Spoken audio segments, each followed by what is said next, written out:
Hello, good evening or good morning. So, ngayon, basahin natin yung isa sa comment sa ating YouTube channel ng ating kapatid dyan. May comment siya dyan. And gawa natin ng video kasi upload natin to both Facebook, TikTok, and i-upload din natin sa YouTube channel natin. Kasi matagal na tayo hindi nakapaggawa talaga ng mahabang video dyan due to the many reasons. Kaya ngayon, basahin natin to. Sabi niya, Ma'am or Ate Sally na lang, ganito po yung boyfriend ko ngayon. 3 buwan na po kami. Ang gusto niya po, pumunta ng Pilipinas para daw po hingin ang kamay ko sa mga kapatid kong lalaki kasi alam niya po wala akong tatay at mahal na mahal din po niya ang family ko. So ngayon, sabi mo 3 buwan kayo. So, sabagay, yung pag-destiny mo yung tao, wala naman sa tagal yan eh.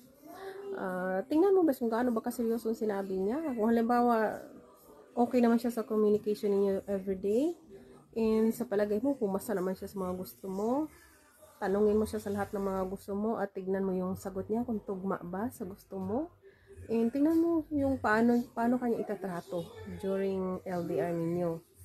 At kung sa palagay mo, okay naman siya, nag-video call kayo palagi, and hindi naman siya nagkulang sa'yo, and thank you Lord ang masabi mo, then bigyan mo siya ng chance. Malay mo, kung seryoso yan, gawin niyang totoo. Pero kung hindi yan seryoso, hanggang salita lang yan. Huwag ka lang